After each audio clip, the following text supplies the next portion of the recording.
Meet the Robinsons, the family with everything, Didn't we agree that we would get something bigger? but almost nothing in common. So let's try to act like a family and let's begin by engaging in some nice table conversation. And what are we supposed to talk about? They need a vacation, but what they get is an adventure of a lifetime. This is not Beverly Hills. Sarah Michelle Gellar, Diane Cannon, and Martin Mull star in Beverly Hills Family Robinson. Hello, my beautiful people, and welcome back to the happiest cast on earth, the show where we review anything and everything that was somehow released by the Walt Disney Corporation. I am your host, as always, Ryan Johnson. Joining me today is once again Trey Wilson. Hello, hello, hello. And today we are discussing something that is rather odd, I must say. That being the 1997 made-for-television film Beverly Hills Family Robinson. Now, Trey, I feel like I know the answer to this question, but have you seen this film or even heard of it? No. Okay, that's fair, because I haven't heard of it either until the Wheel of Name that suggests whatever movie or show or whatever I talk about picked this for me. Although I do know a few things about this film. Namely, that this is a contemporary adaptation of the classic piece of literature, Swiss Family Robinson. I actually had thought about that. I was doing some research on my own. Yes, that's a good boy. But anyways, so have you ever read the book Swiss Family Robinson or like watch any other adaptations? I haven't watched any other adaptations, but I know I've read the book at least once. Yeah. When I was probably younger, actually. Do you remember anything? Because like I haven't read the book at all, because like where I was homeschooled for high school, I wasn't forced to read a bunch of the books that everyone else was forced to read in high school. So I've never read Swiss Family Robinson, and I've also never seen any adaptations, which is funny because this is actually the second time Disney's attempted to adapt this story, because famously they made an adaptation in the 60s, which has become quite controversial due to the fact that they were like tasing and zapping horses and like putting them in quicksand and stuff like that. Huh? Yeah, Disney has a long history of animal abuse, at least back in the old days. My gosh. So, you may notice that there's no horses in this film. I wonder why. I mean, it's not as crazy as the documentary they made where they killed a bunch of lemmings. So, but still not bad. Still like pretty bad, and it does like leave a bit of a stench on that film. Yeah. I could not watch that the same after hearing that. Yeah, because like I've never watched Swiss Family Robinson growing up, and like I have the DVD, but it's just one of those Disney films that I missed. And I've noticed in general, just lately, that like, I mean, I do consider myself a Disney fan. Obviously, I have this show, but I realized that a big blind spot for me in terms of like Disney media I've actually watched are the live action films from when Walt Disney was alive, which makes the most sense because when you think about like live action Disney films specifically of that era, there's at least in, like just thinking, generally speaking, there's Song of the South, 20,000 Leagues Under the Sea, Big Gap, Big Old Gap, Mary Poppins, and also Old Yeller. And those are it. Those are the ones that people actively remember and talk about. And he made a bunch of those just so they can, that were basically just projects he didn't care about to keep the investors happy so he can pour all of his passion into like the animated films and the theme parks and the really big elaborate live action films like Mary Poppins and 20,000 Leagues. Yeah. So yeah, there's kind of like it's kind of why is like that era of like live action Disney movies. It's kind of a bit of a blind spot for me, even though I have seen quite a few, because like there's probably many that you straight up have not heard of. Like, did you know that Disney made a Robin Hood movie in the 50s that was live action? No, I did not. Yeah, that goes to show you just how, I wouldn't say forgotten, because there are definitely a few movies that were remembered, like Oh yeah. The Nutty Professor and The Parent Trap. Oh, I But- love The Parent Trap. Yeah, but like you don't necessarily, like, at least today, see them like on the same levels of like the animated movies or Mary Poppins, at least from that era. No. But we're not here to talk about the original Swiss Family Robinson. We are here to talk about the 1997 made-for-TV remake, Beverly Hills Family Robinson. So, as we had just clarified, neither of us have seen or heard of this before watching this for this episode. And so this episode aired as a part of the Wonderful World of Disney on ABC.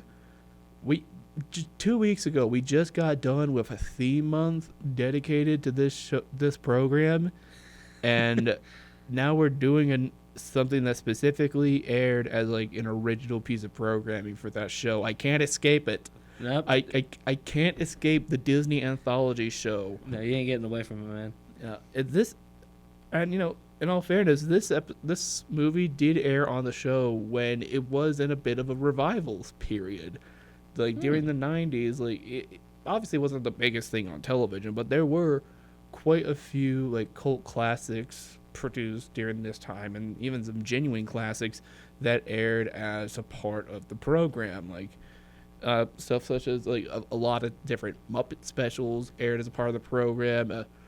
Several like adaptations of popular musicals like Rodgers and Hammerstein's Cinderella and Annie. They were airing just a bunch of obviously airing a bunch of other Disney movies and licensing out movies to other studios. They started doing it around this time.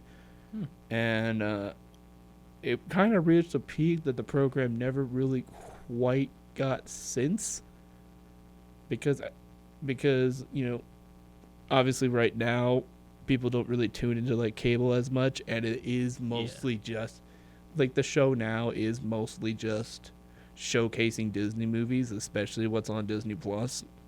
Yeah. But they do sometimes make an original show or original special for it. I think they just made a new Prep and Landing special for the program, so Oh, I might have to go check that out. yeah, even though it's February. But anyways, Beverly Hills Family Robinson also came out in an interesting point in our culture where we were just obsessed with Beverly Hills.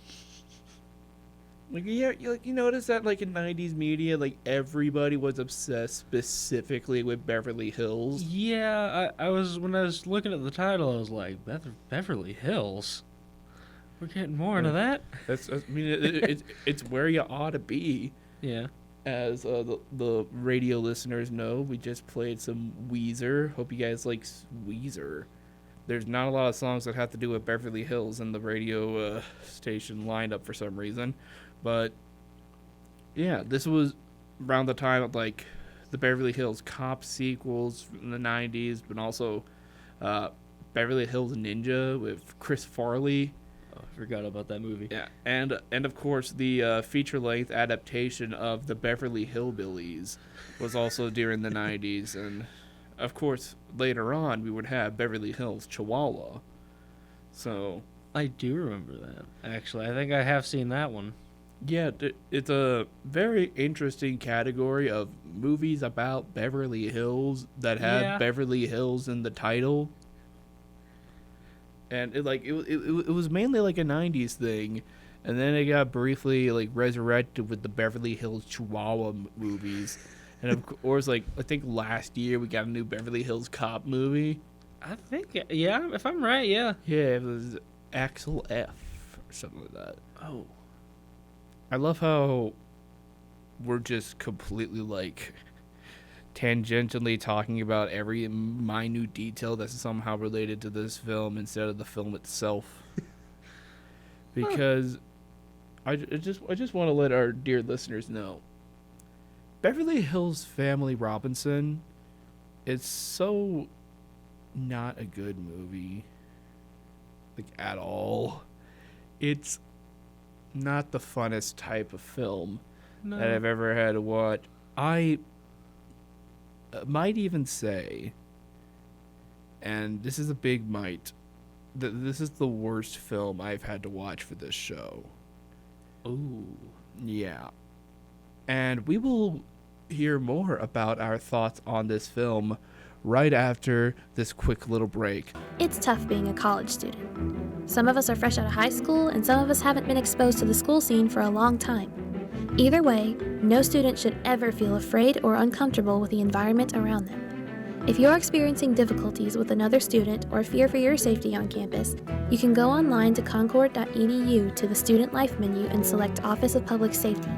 For more information, contact Campus Police at 304-384-5357. This has been a public service announcement from WVCU.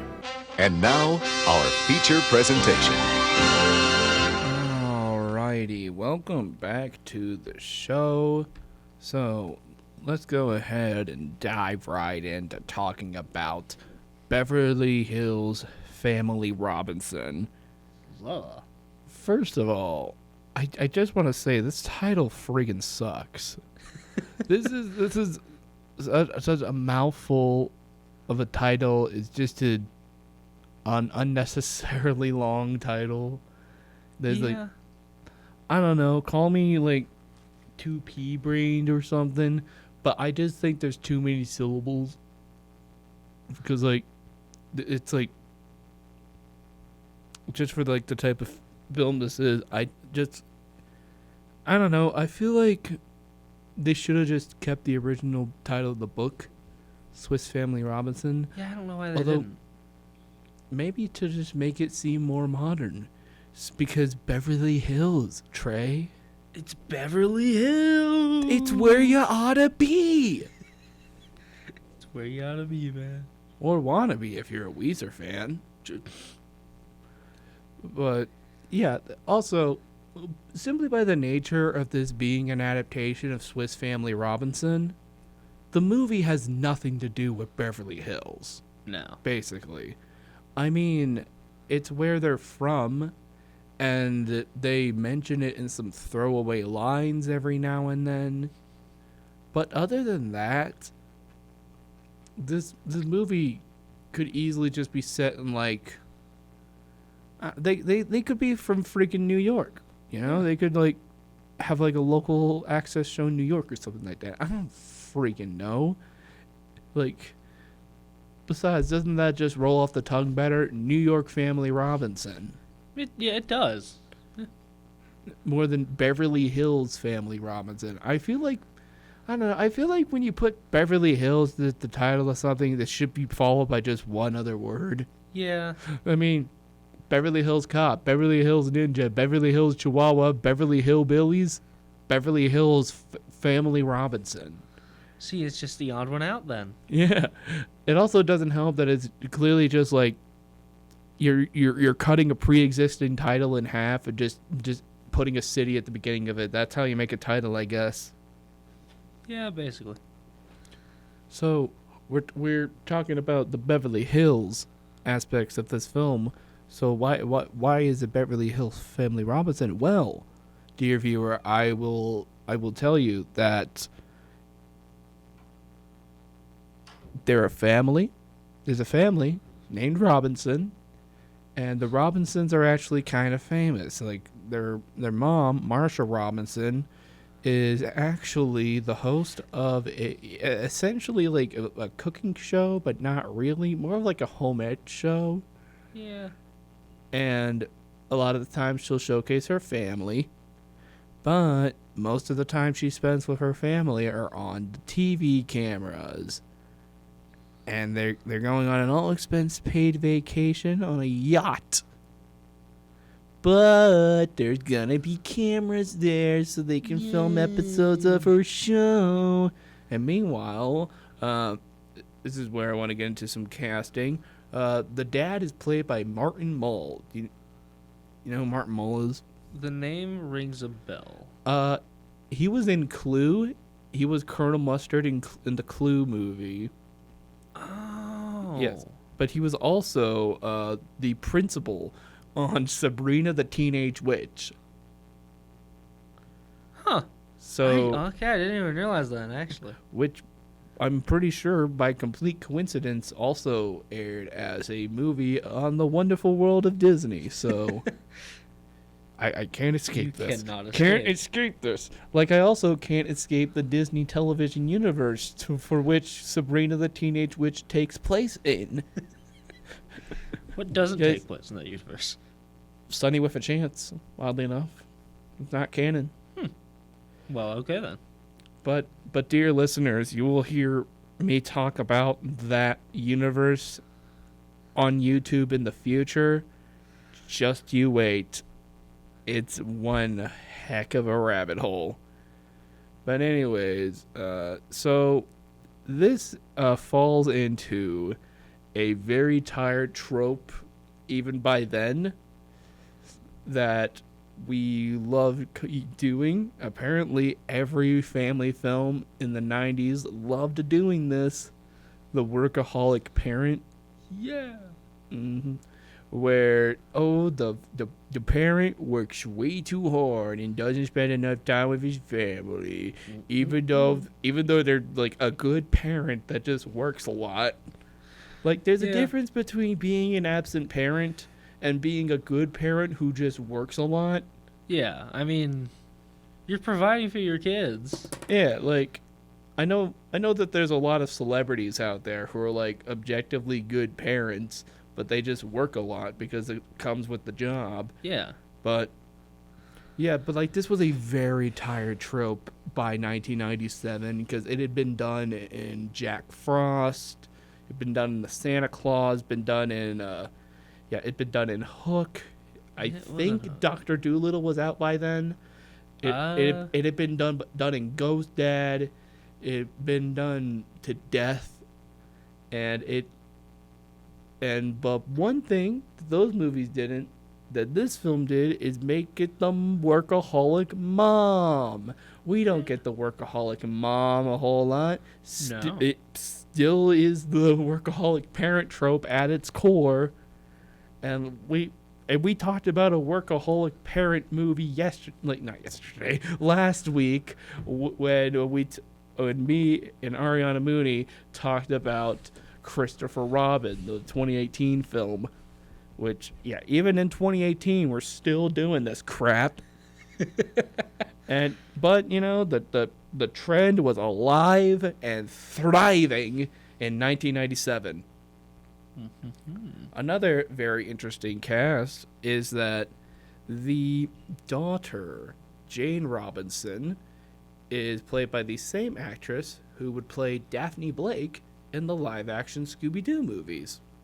How did I not realize that? Probably because she is a child in this. Yeah. And the mom, Marcia, and the son, Roger, I did not recognize, so whoops. So they go on the cruise, everything's fine, she's working on her show, she's had a nice time with her husband in the hot tub. She tries to tuck her youngest in, but realizes that he's too old for that, which I know the movie's trying to showcase is because she's a workaholic who's missing her kids growing up. But I think every parent goes through that. Yeah. Like, I feel like that's just a universal thing where if you're a parent and you have a little one, you suddenly realize that they're too old to be doing something. And, like, I don't know. I still have some relatives that think I'm interested in stuff I was interested in when I was 8 years old. I mean, lucky for them, I still am for most of them, but for some of them, I'm not. Yeah. But But yeah, that's just like a universal thing, and not just because she works a lot. Also, we mentioned this has nothing to do with Beverly Hills for the most part. We are only in the city of Beverly Hills for 7 minutes. Yeah, I was like... Only the first 7 minutes of the movie take place in Beverly Hills, so why did you name the movie after that? I don't even know. This is ridiculous. Yeah, no, like... So we've been saying a lot of bad things so far, pretty much nothing but I do want to go ahead and list what I think is probably the only like good aspect of the film, and I do think that the acting is pretty good. Again, like Martin Mull, he was in Clue. He's very great. So obviously he's pulling through, especially if even though this is kind of below him. And all the other actors, I think they're really, really doing great. And the villains, I think, are pretty good. The only actor that I think didn't do very well is the guy who played Digger. I didn't really care for him. Then again, he wasn't really in the movie all that much for me to care. I didn't hate him, but yeah, he didn't really leave much of an impression. no, like I'm gonna wake up tomorrow and like you could ask me who that guy is, and I'll be like, who? Isn't that like the arcade game with the pump? So the next day goes by, and there's pirates. There are pirates aboard their yacht. They've been held captive by pirates. Only one of them actually knows what he's doing. The other is a surfer dude, and the other is just a fanboy of the cook. Like once he realizes that that's who they're kidnapping, he's like, "Holy crap! I'm such a good fan." I will admit, I think that's actually kind of funny. That is pretty funny. But they're holding them hostage. They're like, we hate you. We want you dead or something. I don't know. You do our bidding, and we'll have your money. I don't think the movie really properly explained why they're doing this. Not that I could remember. Because I just watched it and I can't remember. But yeah. Anyway, but Marsha offers to like be their chef. She offers to make them food, and she's offering them like these fine dining cuisines, and they're like, "Hey, can you make sloppy joes?" Which it reminds me exactly of this joke from Batman versus Teenage Mutant Ninja Turtles. Oh Lord. When Alfred offers to make the turtles like some very fine cuisine, and of course they just order pizza. Yeah. Which, as a college student, I think is very relatable. Oh, very relatable. Yeah. No, that is probably the most relatable moment. Mm-hmm. Speaking of relatable moments, we get our first piece of Disney synergy in this film, where we get the first of 3, count 'em, 3 different occurrences where they sing A Pirate's Life for Me from Pirates of the Caribbean. The ride, not the movie, you fools. I feel like if this wasn't airing on The Wonderful World of Disney, this would be a cute little reference, and only if they did it like once, but they do it 2 more times afterwards. And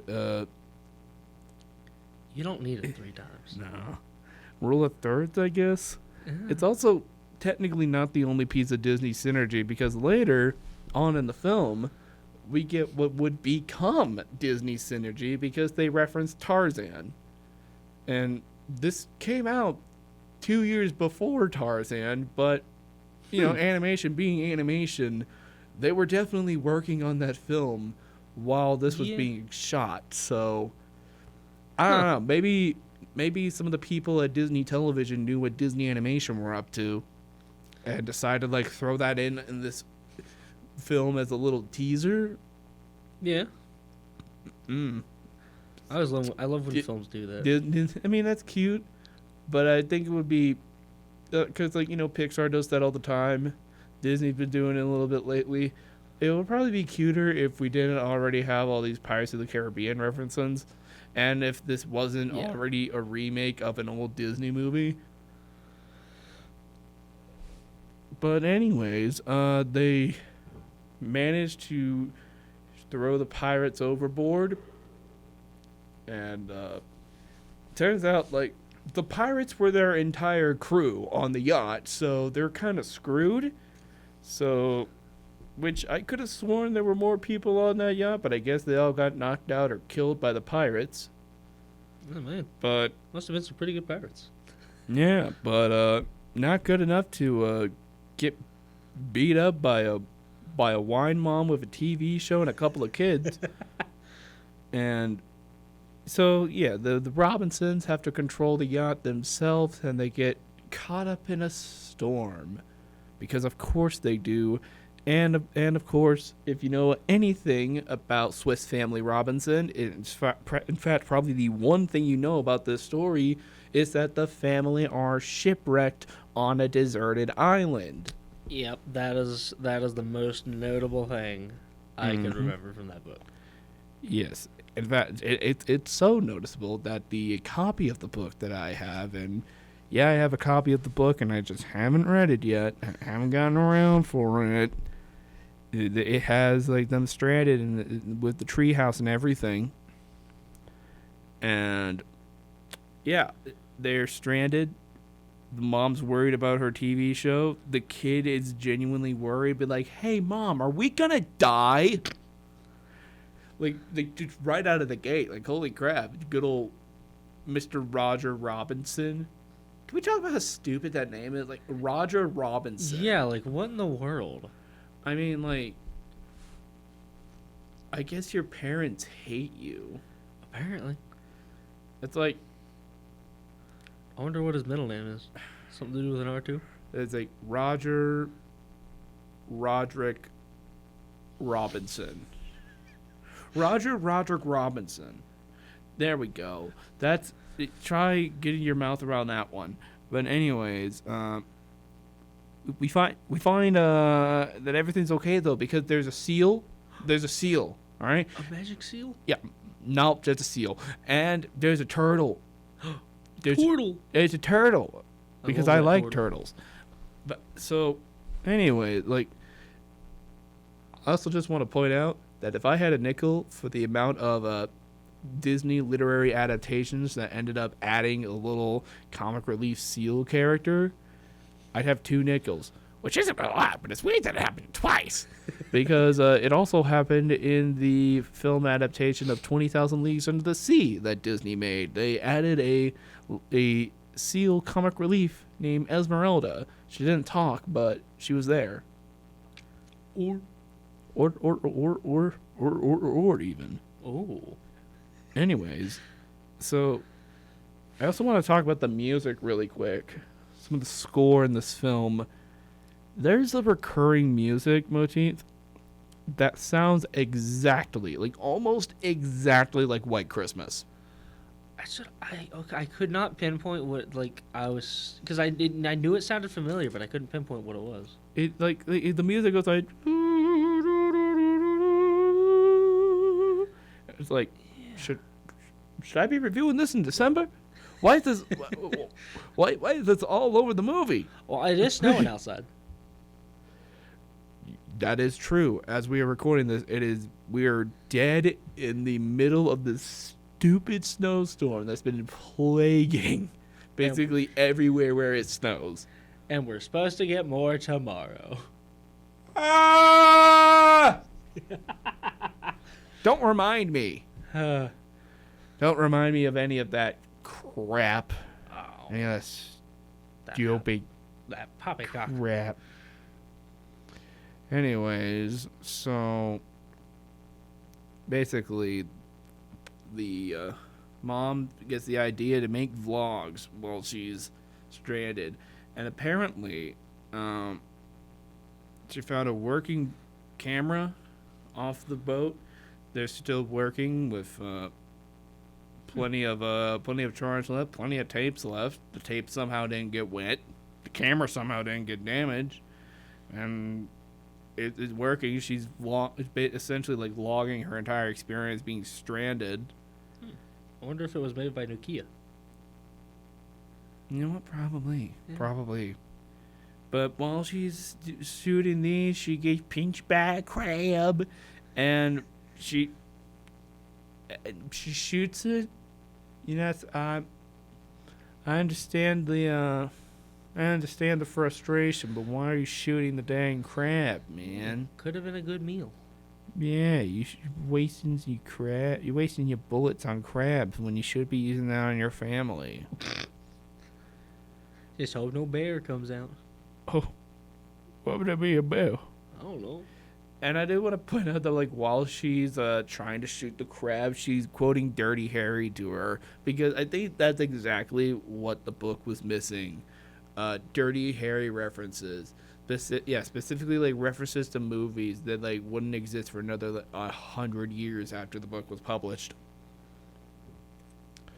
And speaking of 100 years, that's how it felt like when we were watching this movie, and that's how I'm going to make you wait for this little break. So we will be right back with the rest of our thoughts on Beverly Hills Family Robinson. I keep wanting to say Swiss Family Robinson, but I can't, because this title is stupid. It's stupid. Yeah, and we're going to discuss the latter half of the movie, where we get some family bonding time, some old faces, some new faces, and some stupid decisions. So stay tuned for that. For victims of drunk and drug driving, our grief is unique, but you are not alone. MAD is here to help. Call our 24-hour victim helpline at 877-MAD-HELP or visit mad.org. That's MADD.org.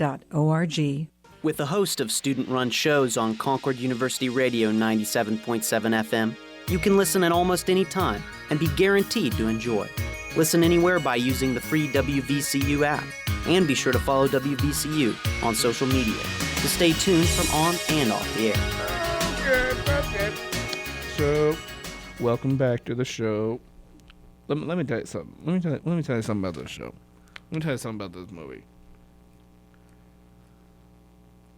I've seen a lot of traumatizing things in my life, but I don't think anything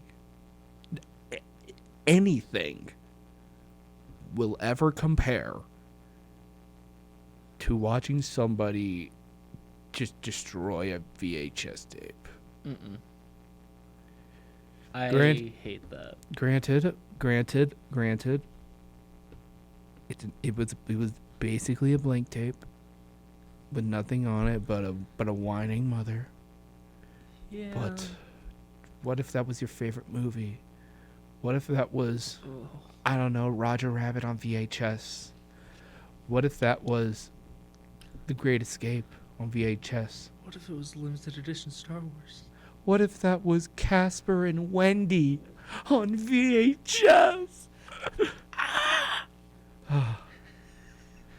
But hey, I think the only time I ever want to see somebody break a VHS tape if it's like only when it's the angry video game nerd breaking a VHS tape of Teenage Mutant Ninja Turtles 3. That's it. That's the one exception. That is a valid excuse. Because he uses a sword, man. It's epic. It is.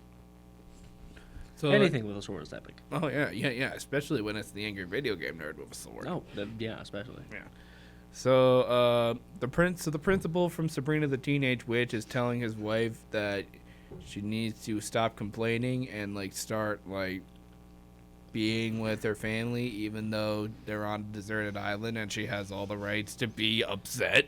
Yeah. The fact that, I mean, granted, like you gotta survive, and they're building a tree house. They find this big old tree that they use to build a tree house, but you're still on a deserted island with no signs of getting help, pretty much. If I was them, I'd want to get off whenever I can. They go swimming though. They go swimming. Yeah, it's like a water park, guys, where you can't leave. Beach episode. Whoopee. And I think it's probably like the most appropriate mom behavior, where where freaking Marsha is just sitting on the rocks, just reading a book while the rest of her family's in the water having fun. Like, somehow that's always like a mom at a water park or a beach. You ever notice that? Yeah, it really is. Yeah. I'd say in this case it's my dad, though. He loves to just sit down and read a book. Yeah, like, but like in general, it's always just like the one parent just sitting to the side reading while literally everybody else is having fun in the water. Yeah. It's like, one of the parents has to be Captain Killjoy. Now, see, sometimes you'll, like, either they get splashed and they put down their book and go join them. Oh, yeah, like what happens in this film. But regardless. And, nice little, fun little family moment. Had to be ruined about when the little boy says he wants to be naked.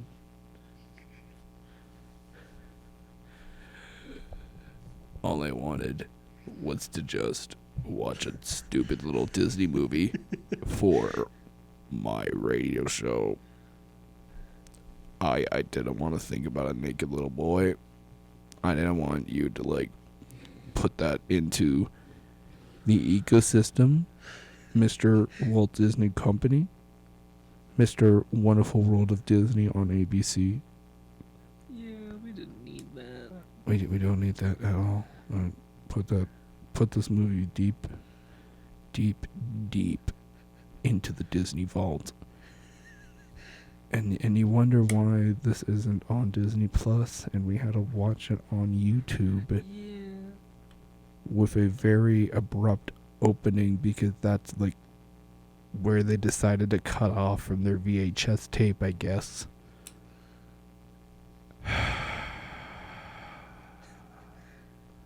So anyways, we keep cutting back to the pirates, and the pirate gets pooped on by a bird. Oh, not the board. That's how you know it's a good time.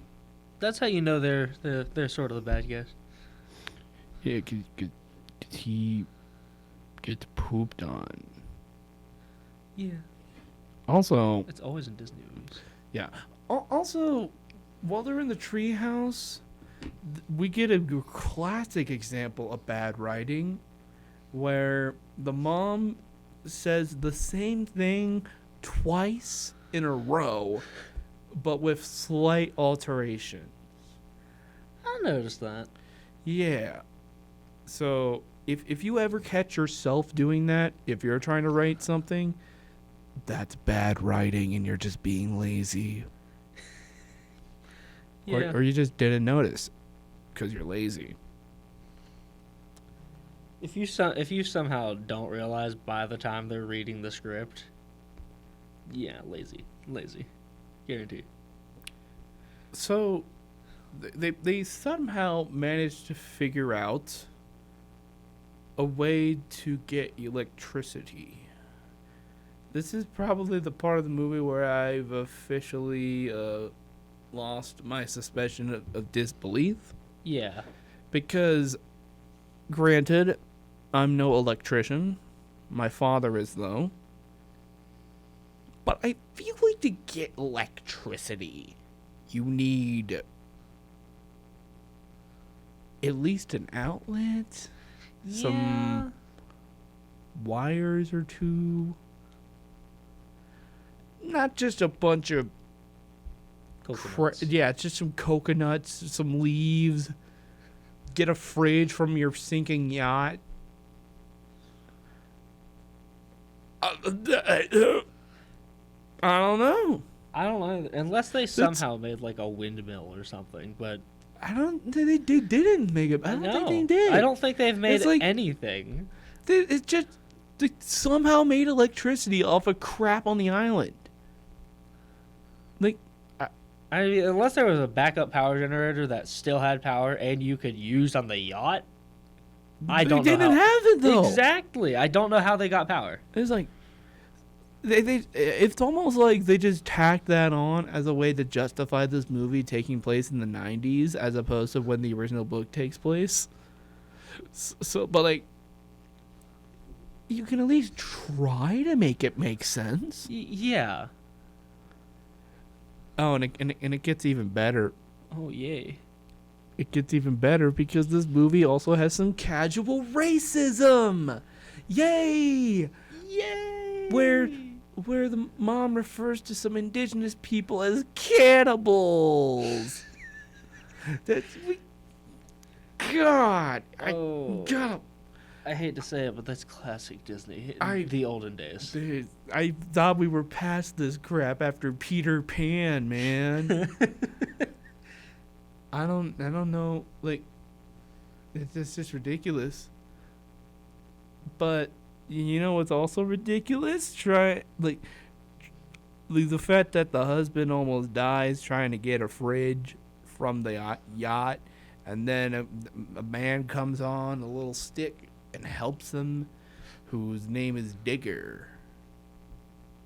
He was also stranded on the island, and even though him and Jane have zero chemistry, zero things in common, she's a girl, he's a man, they gotta hook up. Yeah. That's how this works. I don't think we figure out how old Digger is. So for all we know, he could be like 27 and she's 17. But he's a man, she's woman. That's kissing. They're kissing right there. That was them kissing. That was the two of them getting together, okay? Yep, they did it. Yeah, so the pirates get back. The pirates get on the island, and when the pirates find them, the movie turns into Home Alone because the movie's already just a bunch of boring and generic stuff. So let's just turn it into Home Alone because it's a kids movie in the 90s. Yeah. And meanwhile, the boy was off trying to find people to save them and find the tourists on this island. And he doesn't alert the tourists until they're already on their boats back to the resort. Kid, you're just an idiot. Yeah. But they don't seem the smartest. The kids were also stupid in saying that this was all the mom's fault. Yeah, I don't know. There's like a dinner scene where the kids, like both of them corner their mother and say all of this was her fault because it was her idea to go on this cruise. It was definitely, because the mom definitely controlled the freaking pirates coming on board. But secret plot. Yeah, but anyways, they defeat the pirates. Sorry we're rushing through this, but we're kind of running out of time. So they defeat the pirates. Voila, a wonderful helicopter shows up to rescue them.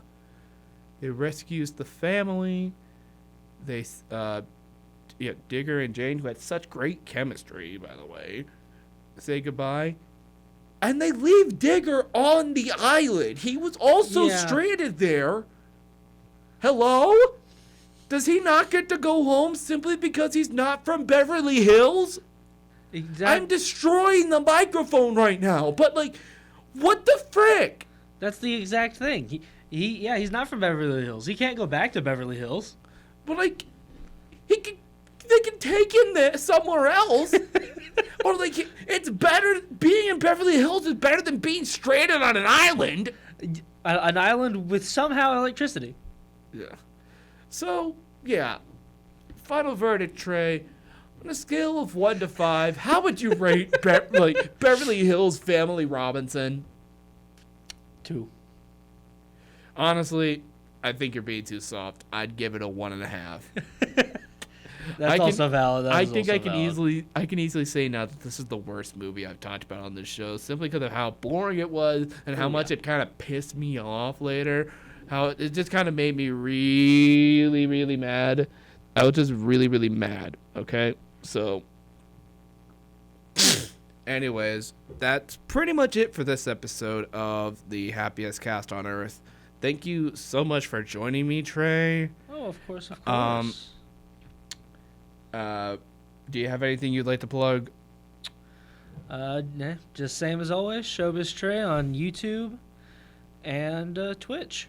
All right, and if you guys want to see more of me, you can subscribe to the YouTube channel and also my YouTube channel of Mr. Johnson and Weird TV. And please be sure to join us next week on the happiest cast on earth, where we will do a very special Valentine's Day episode on the original 1989 Little Mermaid. But until then, I will see you later. Bye.